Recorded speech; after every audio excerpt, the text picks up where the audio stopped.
Monsieur le Président, hier, l'Assemblée nationale du Québec s'est prononcée unanimement contre la destruction du registre des armes à feu.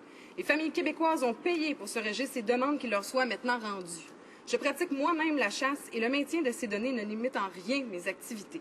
Les conservateurs nous disent qu'il faut détruire les données parce qu'il faut détruire les données. Quand on leur demande pourquoi, c'est le vide le plus profond, comme leur agenda politique.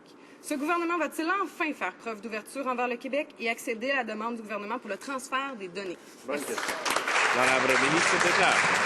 Monsieur le Président, nous allons détruire les données qui correspondent au registre des armes d'épaule, Monsieur le Président, les fusils et les carabines. Pourquoi détruire les données? Parce que les données constituent le registre, Monsieur le Président. C'est ce qu'on a dit en campagne électorale et c'est ce qu'on va faire.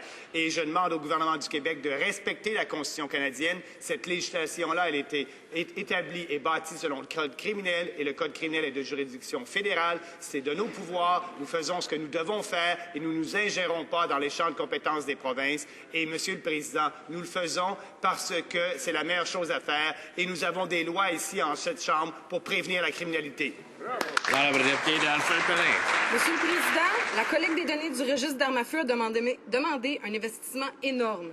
Le registre a coûté cher. Évidemment, il a été conçu par les auteurs du scandale des commandites. Sauf que maintenant, on a des données et on a un gouvernement provincial qui demande à pouvoir les utiliser. En tant que chasseur, je n'ai aucune objection à ce partage d'informations. Alors pourquoi les enfantillages? Pourquoi dépenser de l'argent des contribuables pour détruire des données pour lesquelles nous avons tous payé? Madame la ministre d'État. Monsieur le Président, ces données qui sont dans le registre des armes d'épaule, c'est des données qui sont inexactes, Monsieur le Président.